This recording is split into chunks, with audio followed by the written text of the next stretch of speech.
सुबह का समय था। शहर अभी पूरी तरह जागा नहीं था, लेकिन सड़कों पर हलचल शुरू हो चुकी थी। कहीं दूध वाले अपनी साइकिलों के साथ तेजी से गुजर रहे थे, कहीं ऑफिस जाने वाले लोग बस स्टॉप पर खड़े थे, और कहीं छोटे दुकानदार अपनी दुकानें खोल रहे थे।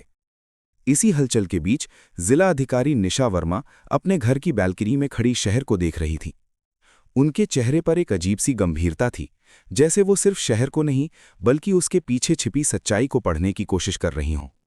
निशा वर्मा इस जिले की सबसे ईमानदार और सख्त अधिकारियों में गिनी जाती थी, लेकिन पिछले कुछ दिनों से उन्हें बार बार एक ही तरह की शिकायतें मिल रही थीं।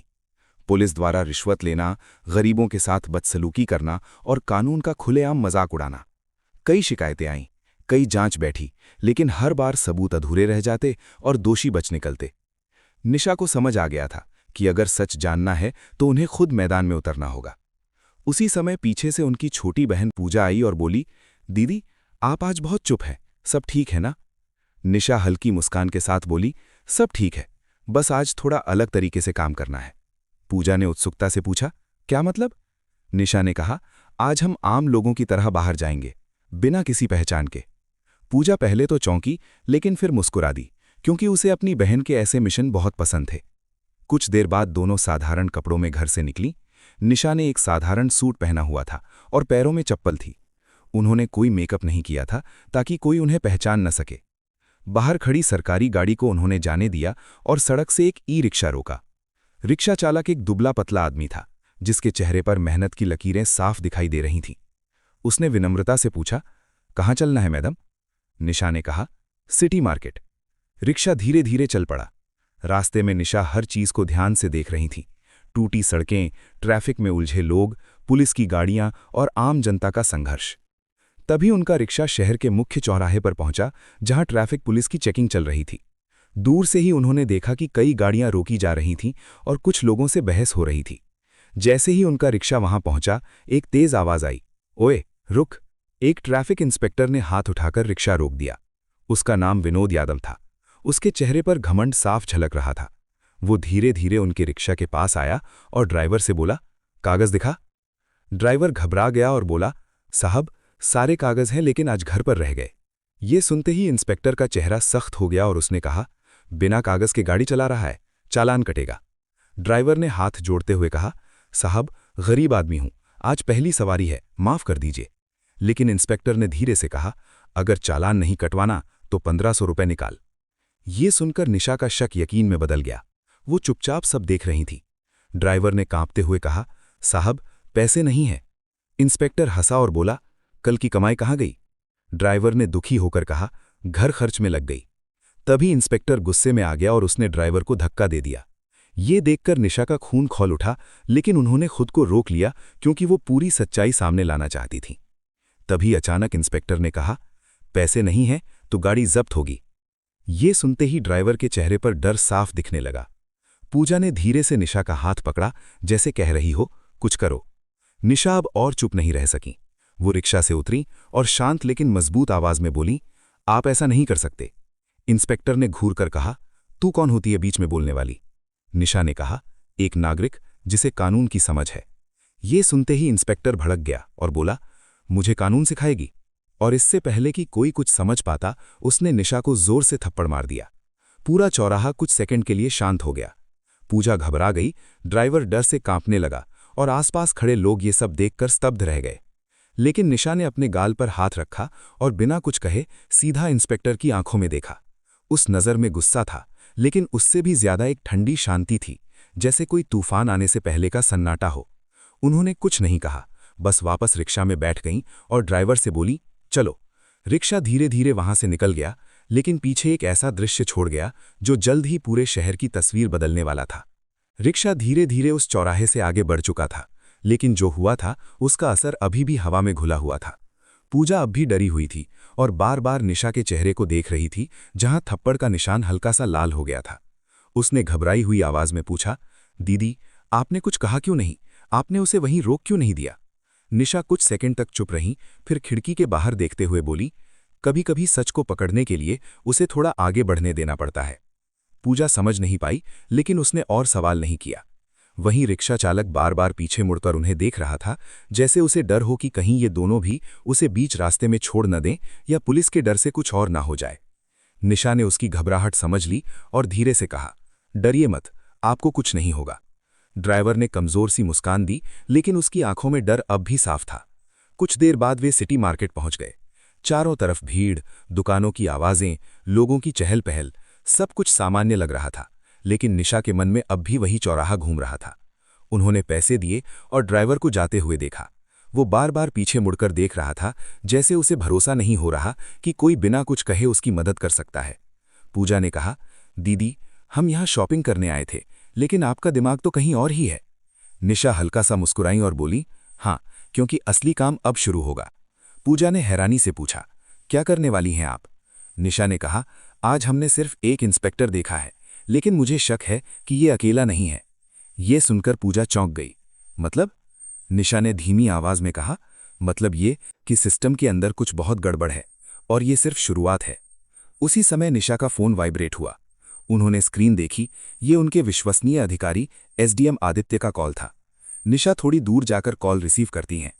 मैडम, आपने जो रिपोर्ट मंगवाई थी वो मिल गई है और शायद मामला आपकी उम्मीद से बड़ा है। निशा की आंखें गंभीर हो गईं। क्या मिला? आदित्य ने कहा, पिछले 6 महीनों में ट्रैफिक और थाने से जुड़ी रिश्वत की 47 शिकायतें दर्ज हुई हैं, लेकिन एक भी केस में कोई सख्त कार्यवाही नहीं हुई। निशा ने गहरी सांस ली। और? आदित्य ने धीमे स्वर में कहा, मैडम, कुछ शिकायतें तो गायब भी कर दी गई हैं। ये सुनते ही निशा के चेहरे पर एक ठंडी सख्ती आ गई। मतलब सबूत मिटाए जा रहे हैं। फोन काटने के बाद निशा कुछ सेकंड तक चुप खड़ी रही। पूजा ने पूछा, क्या हुआ? निशा ने उसकी तरफ देखा और कहा, अब ये सिर्फ एक इंस्पेक्टर की बात नहीं रही, ये पूरा जाल है। उस शाम जब वे घर लौटी तो निशा सीधे अपने कमरे में चली गईं। उन्होंने अपने लैपटॉप पर फाइलें खोलनी शुरू की। शिकायतें, पुराने केस, पुलिस रिपोर्ट, सब कुछ। हर फाइल एक ही कहानी बता रही थी, रिश्वत, दबाव और चुप्पी। लेकिन एक चीज बार बार सामने आ रही थी, इंस्पेक्टर विनोद यादव का नाम। लगभग हर शिकायत में कहीं ना कहीं उसका जिक्र था। निशा ने धीरे से कहा, तो तुम सिर्फ एक इंस्पेक्टर नहीं, इस पूरे खेल का हिस्सा हो। उसी समय दरवाजे पर दस्तक हुई। आदित्य अंदर आया और बोला, मैडम, एक और चीज मिली है। उसने फाइल टेबल पर रखी। ये एक गुप्त शिकायत है, जिसने सीधे आपका नाम लिखा है। निशा ने फाइल खोली। उसमें लिखा था, अगर आपको सच जानना है तो थाने के अंदर खुद आकर देखिए, वहां कानून नहीं, पैसा चलता है। नीचे कोई नाम नहीं था, बस एक लाइन और थी, सावधान रहिए, वहां हर कोई मिला हुआ है। ये पढ़कर निशा की आंखों में एक अलग ही चमक आ गई। उन्होंने फाइल बंद की और बोली, अब खेल शुरू होगा। अगले दिन सुबह निशा ने एक नया प्लान बनाया। इस बार वो अकेली जाएंगी, पूरी तरह एक आम लड़की बनकर। उन्होंने हरे रंग का साधारण सूट पहना, बाल खुले रखे और बिना किसी पहचान के घर से निकली। इस बार उनके चेहरे पर न गुस्सा था न डर, बस एक ठंडा आत्मविश्वास था। थाने के बाहर पहुंचते ही उन्होंने एक बार गहरी सांस ली और अंदर चली गईं। अंदर का माहौल देखकर ही साफ लग रहा था कि यहाँ कुछ ठीक नहीं है। कुछ लोग लाइन में खड़े थे, कुछ लोग कुर्सियों पर बैठे इंतजार कर रहे थे और कुछ पुलिस वाले आराम से चाय पी रहे थे।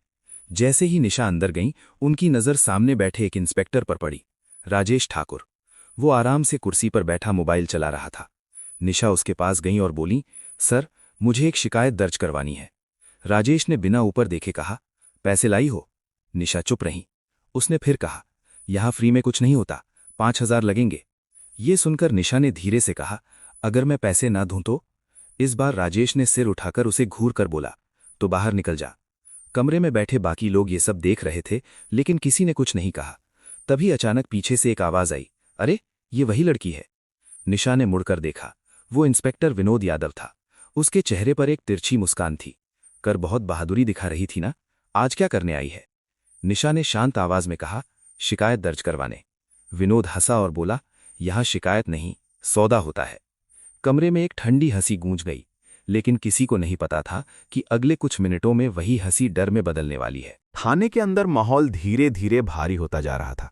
इंस्पेक्टर विनोद यादव और राजेश ठाकुर की हंसी अब भी गूंज रही थी, लेकिन निशा के चेहरे पर एक अजीब सी शांति थी, जैसे वो इस पूरे खेल को पहले से समझ चुकी हो।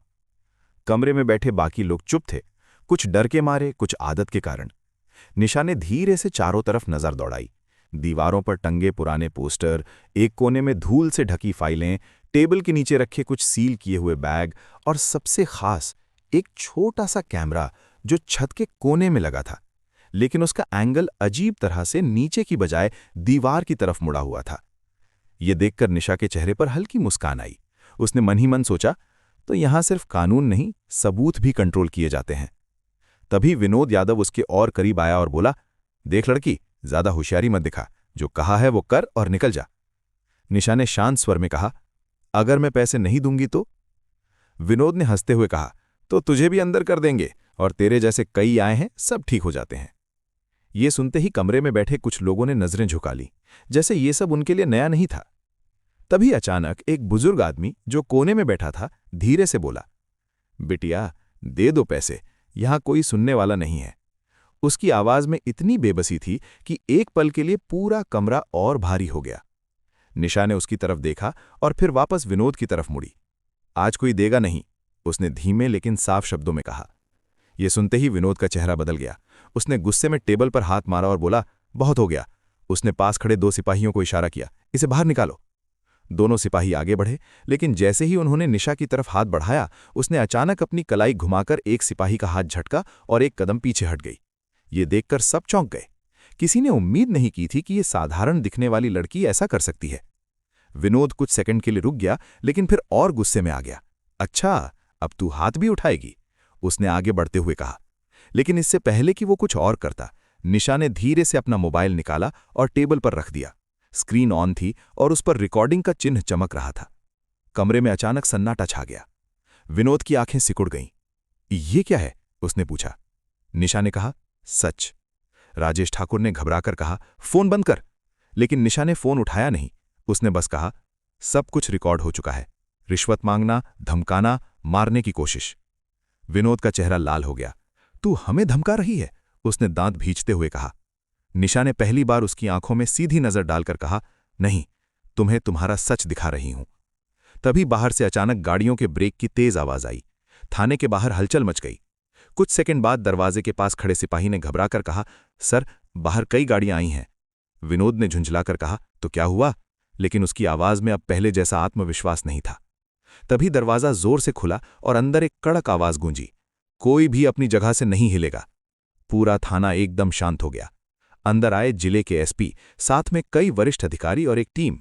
सभी की नजरें सीधी निशा पर थी। विनोद और राजेश के चेहरे का रंग उड़ चुका था। एसपी ने आगे बढ़कर निशा को सलाम किया, मैडम। ये सुनते ही कमरे में बैठे हर इंसान के चेहरे पर हैरानी जम गई। कुछ लोग कुर्सी से खड़े हो गए, कुछ के हाथ से कागज गिर गए। विनोद के होंठ सूख गए। मैडम, उसने हकलाते हुए कहा। निशा ने धीरे से कहा, अब समझ आया? उसकी आवाज अब पहले जैसी शांत नहीं थी, उसमें एक ठंडी ताकत थी। मैं वही लड़की हूं जिसे तुमने सड़क पर थप्पड़ मारा था, और आज मैं वही अधिकारी हूं जिसके सामने तुम खड़े हो। ये सुनते ही विनोद के पैरों तले जमीन खिसक गई। उसके दिमाग में वही पल घूम गया, चौराहा, थप्पड़ और उसकी हंसी। अब वही हंसी गायब थी, सिर्फ डर बचा था। राजेश ठाकुर पीछे हटने लगा, लेकिन एसपी ने कड़क आवाज में कहा, कोई भी बाहर नहीं जाएगा। निशा ने धीरे धीरे कदम बढ़ाए और टेबल के सामने आकर खड़ी हो गई। ये थाना है या बाजार? उसकी आवाज गूंज गई। कोई जवाब नहीं आया। यहां कानून बिकता है और तुम लोग खुद को रक्षक कहते हो। अब उसकी आवाज में गुस्सा साफ झलक रहा था। उसने मोबाइल उठाया और एसपी को देते हुए कहा, यह सिर्फ शुरुआत है, असली खेल अभी बाकी है। एसपी ने तुरंत आदेश दिया, इंस्पेक्टर विनोद यादव और राजेश ठाकुर को तुरंत हिरासत में लिया जाए। 2 सिपाही आगे बढ़े, लेकिन इस बार उनके चेहरे पर डर था, क्योंकि उन्हें समझ आ गया था कि अब मामला बहुत ऊपर तक जा चुका है। विनोद हाथ जोड़कर बोला, मैडम, गलती हो गई। लेकिन निशा ने उसकी बात काट दी। गलती नहीं, आदत। पूरा थाना अब खामोश था, लेकिन इस खामोशी के पीछे एक तूफान खड़ा था जो अब पूरे सिस्टम को हिलाने वाला था। थाने के अंदर जो सन्नाटा पसरा हुआ था, वो अब किसी तूफान से पहले की खामोशी जैसा लग रहा था। इंस्पेक्टर विनोद यादव और राजेश ठाकुर हथकड़ी में खड़े थे। उनके चेहरे पर डर, पछतावा और अविश्वास सब एक साथ दिख रहा था। लेकिन निशा की नजरें उन पर नहीं थी। वो पूरे कमरे को देख रही थीं। हर चेहरा, हर हरकत, हर नजर। उन्हें साफ महसूस हो रहा था कि ये कहानी सिर्फ इन 2 लोगों तक सीमित नहीं है। यहां कुछ और भी छिपा हुआ है, कुछ बड़ा, कुछ ऐसा जो अब तक नजरों से बचता रहा है। एसपी ने धीरे से पूछा, मैडम, अब आगे क्या आदेश है? निशा ने बिना उनकी तरफ देखे कहा, अभी कोई जल्दबाजी नहीं, असली खेल अब शुरू होगा। ये सुनकर वहां मौजूद सभी अधिकारी चौंक गए। विनोद ने डरते हुए कहा, मैडम, हमने जो किया वही सच है, इसमें और कोई नहीं है। निशा ने तुरंत उसकी तरफ देखा और हल्की मुस्कान के साथ बोली, यही तो तुम्हारी सबसे बड़ी गलती है। तुम सोचते हो कि मैं सिर्फ इतना ही देख रही हूं। कमरे में खड़े बाकी पुलिसकर्मियों के चेहरों पर घबराहट बढ़ने लगी। कुछ लोग धीरे धीरे पीछे हटने लगे, कुछ ने नजरें झुका लीं। निशा ने अचानक एक फाइल उठाई जो टेबल के कोने में रखी थी। उस पर धूल जमी हुई थी, जैसे उसे लंबे समय से किसी ने छुआ ना हो। उन्होंने फाइल खोली और कुछ पन्ने पलटे। फिर अचानक उनकी नजर एक नाम पर जाकर रुकी। उनकी आंखें हल्की सी सिकुड़ गईं। दिलचस्प, उन्होंने धीरे से कहा। एसपी ने पूछा, क्या मिला मैडम? निशा ने फाइल उनकी तरफ बढ़ाते हुए कहा, पिछले 3 महीनों में दर्ज 27 शिकायतें और हर बार केस बंद। एसपी ने पन्ने देखे और उनके चेहरे पर भी गंभीरता आ गई। लेकिन मैडम, ये तो ऊपर से क्लोज किए गए हैं। निशा ने तुरंत कहा, यही तो, ऊपर कौन है?